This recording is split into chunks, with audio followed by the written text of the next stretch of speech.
स्वागत है आप सभी का मेरे चैनल पर। और आज मैं अपने घर से आपके लिए कुछ रिजल्ट संबंधी बातें कर रहा हूं।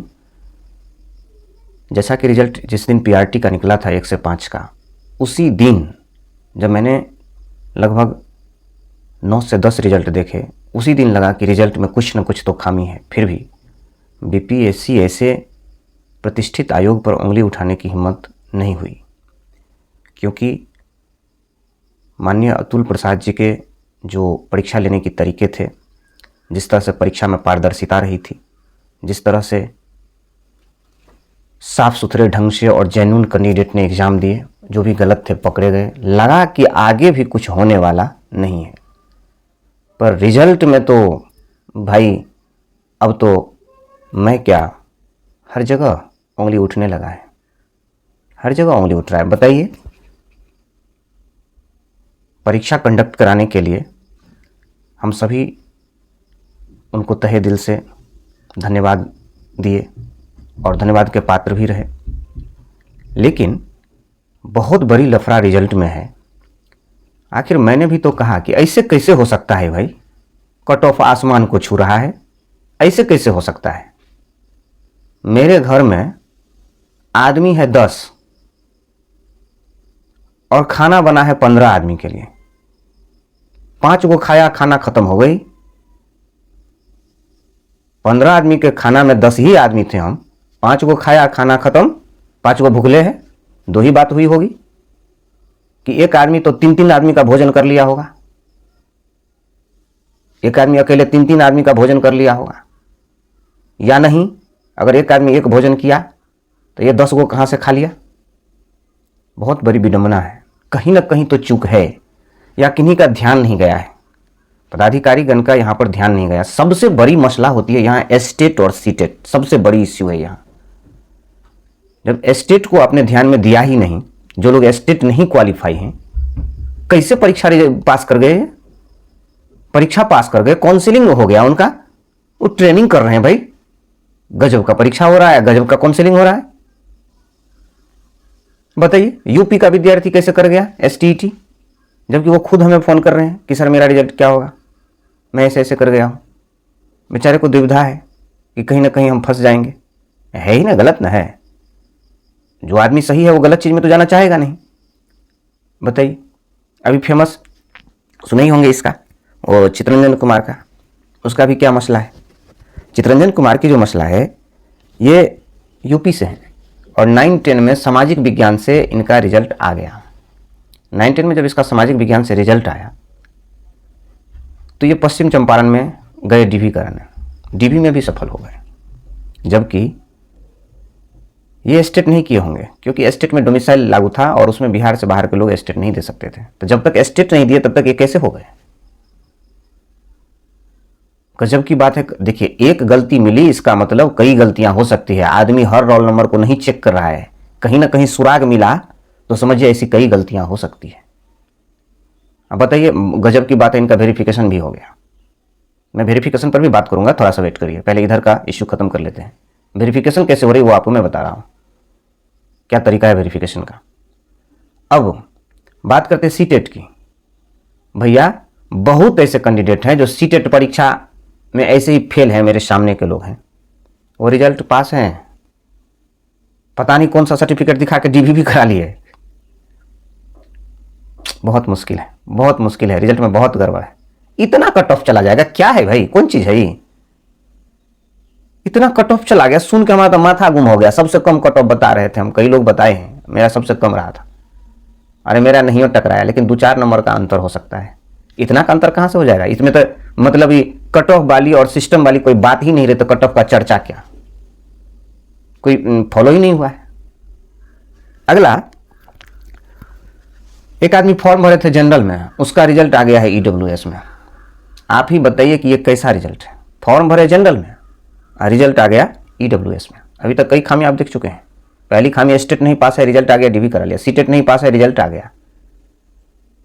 ये अगली जो खामी है, इसमें क्या है कि फॉर्म भरे हैं जनरल में, रिजल्ट आ गया ईडब्ल्यूएस में। ये तो और गजब कारनामा हो गया। अगली अगर बात करते हैं आप, तो अभी जो है फिलहाल अभी करंट में 1 से 5 में बीएड वाले का रोल नंबर नहीं रहना चाहिए। ठीक है, उनको सरकार मान्यता देगी तो उनका रोल नंबर प्रकाशित होगा, अवश्य होगा। वो भी कोई दूसरा नहीं है, एक ही घर में एक भाई बीएड है, एक भाई डीएड है, वो सब नहीं कोई बात है। लेकिन जब रोक लगी कि अभी बीएड का रोल नंबर इसमें नहीं रहेगा, तो फिर बीएड वाले पीआरटी में कैसे पास हैं? वो पास हैं। तो फिर यहां भी गड़बड़ी सामने आ रही है, कहीं ना कहीं तो गड़बड़ है, गड़बड़ को पकड़िए। बात यहां हो रही है, मतलब बीएड और डीएड से नहीं है, मतलब है कि यदि अभी बीएड को पीआरटी में रोक लगी थी और सिर्फ डीएड वालों का रिजल्ट निकाला गया, तो फिर बीएड वाले का रोल नंबर इसमें कैसे आया? जब उनकी बात आएगी तो उनका रोल नंबर आएगा, कोई दिक्कत नहीं है, जो नियम है वो होगा। अगर आप बात करते हैं आगे की, तो मैं आपको अगला इश्यू दिखा रहा हूं।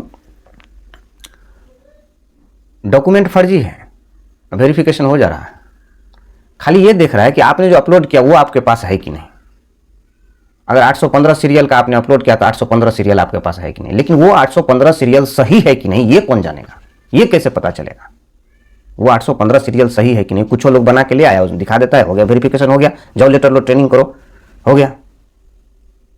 यहां उसके बाद बीपीएससी की ओर से कहा गया कि अब इसकी जांच शिक्षा विभाग करेंगे। शिक्षा विभाग में कैसे जांच हो रही है इसको देख ही रहे हैं आप, दिखाएंगे, मैं इस बात पर भी बात करूंगा। एक तो ट्वीट में आया था कि 10,000 लोग लैंग्वेज में फेल हैं। 10,000 लोग यदि लैंग्वेज में फेल हैं तो कट ऑफ तो और नीचे आएगा, और ऊपरे आसमान को छू गया। कैसे हो रहा है ये सब, कहां से हो रहा है? संभव नहीं है।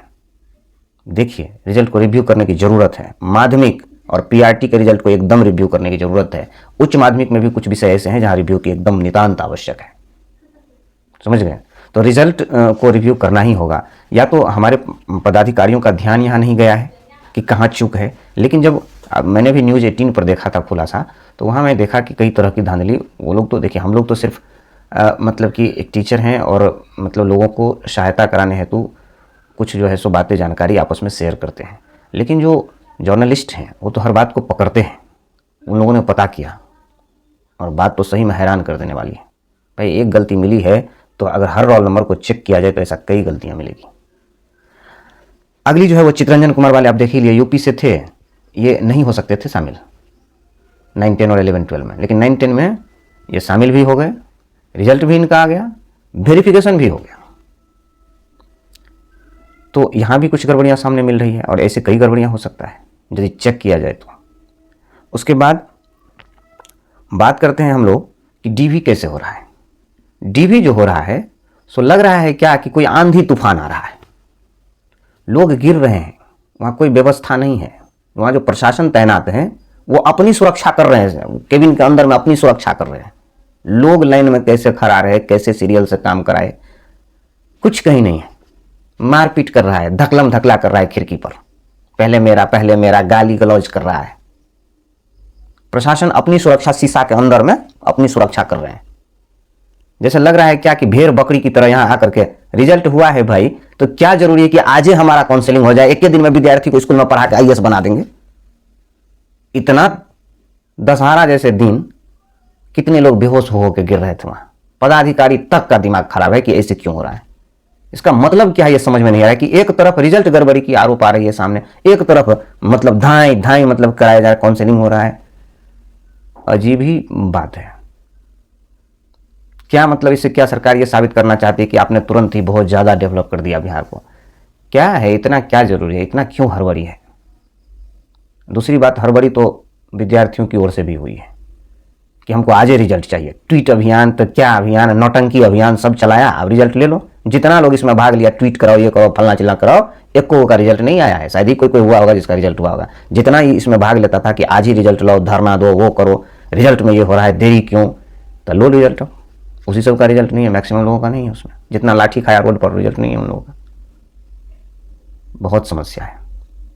नियोजित शिक्षक पास हुए, ट्रेनिंग में गए, अब उनको फिर से अपने स्कूल भेजा गया। यही व्यवस्था पहले क्यों नहीं लागू हुआ? इनको क्यों इतना पागल बनाया गया? तो कोई सिस्टम से काम नहीं हो रहा है कहीं ना कहीं। तो अभी आपको हम दिखा रहे हैं, ये देखिए वहां पर कैसे भीड़ हुआ है और कैसे अफरा तफरी हो रही है उसमें। और डेट बढ़ाने का नाम नहीं ले रहे हैं। डेट बढ़ा दीजिए, नहीं तो काउंटर बढ़ा दीजिए भाई, कुछ ना कुछ तो व्यवस्था करिए। या तो काउंटर ही ज़्यादा कर दीजिए या डेट ही बढ़ा दीजिए। तो आज ही कराना है। काउंटरो इतना ही रहेगा, आलू खून हो रहा है एकदम। ये सब चीज़ हैं और इन पर हमारे पदाधिकारियों को ध्यान देने की आवश्यकता है। बाकी मैं तो आदेश नहीं कर सकता हूं, मैं तो यही अनुनय विनय कर सकता हूं पदाधिकारियों से कि या तो काउंटर को बढ़ा दिया जाए ताकि वेरिफिकेशन हो और सही से हो, और या तो डेट ही बढ़ा दिया जाए। तो ना तो डेट बढ़ाया जा रहा है, ना काउंटर बढ़ाया जा रहा है, और लोग उसी में एकदम पिस्मा पीस हो रहे हैं। एकदम लड़के लड़कियां सब एक के लाइन में पूरा एकदम तंग है, पसीना से बेहोश हो के नीचे गिर रहे हैं लोग। मतलब समझ में नहीं आता है कि ऐसे हड़बड़ी क्यों हो रही है। चलिए मिलते हैं अगले वीडियो में। अगले वीडियो में क्या कि पहले उससे पहले जरा मैं आपको थोड़ा सा दिखा रहा हूँ ये काउंसलिंग सेंटर का क्या हालात है। वैसे हर जगह यही हालात है, लेकिन मैं आपको थोड़ा सा दिखा रहा हूँ। देखिए ज़रा, ये देखिए, ये जो है ये काउंसलिंग सेंटर है। मैं आपको बहुत ज़्यादा डिटेल नहीं कर सकता हूँ, DRCC केंद्र है। तो यहाँ पर देखिए लोग की इतनी तादाद है और इतनी भीड़ है कि लोग जो बेहोश हो रहे हैं उसकी सुरक्षा के लिए यहाँ पर एम्बुलेंस की भी व्यवस्था की गई है। और लेकिन काउंटर नहीं बढ़ाया जा रहा है, काउंटर नहीं बढ़ाएंगे। एम्बुलेंस से हॉस्पिटल में भर्ती करेंगे लेकिन काउंटर नहीं बढ़ाएंगे। और कुछ जो पूछिएगा तो पदाधिकारीगण भड़क के जवाब देते हैं, भड़क के जवाब देंगे, मतलब वो भी गुस्से में है कि उन लोग को छुट्टी नहीं दी जा रही है, रात दिन काम कराया जा रहा है, उस पर से इतना विद्यार्थी उनको तंग कर रहे हैं। मतलब उतना ही नहीं, अंदर में जो जाइएगा तो अंदर की हालात तो इतनी ख़राब है कि मतलब क्या बताएं। अंदर में ये देखिए जो ग्रिल है, इसके अंदर में आप सही से खड़े नहीं हो सकते हैं। इसमें लगभग 18 से 20 काउंटर हैं और हर काउंटर पर देखिए चिपका हुआ है आदमी में आदमी। बहुत स्थिति ख़राब है, कहीं पंखा उंखा कुछ व्यवस्था नहीं है। तो इस तरह की ये काउंसलिंग हो रही है। चलिए मिलते हैं अगले वीडियो में, तब तक के लिए धन्यवाद।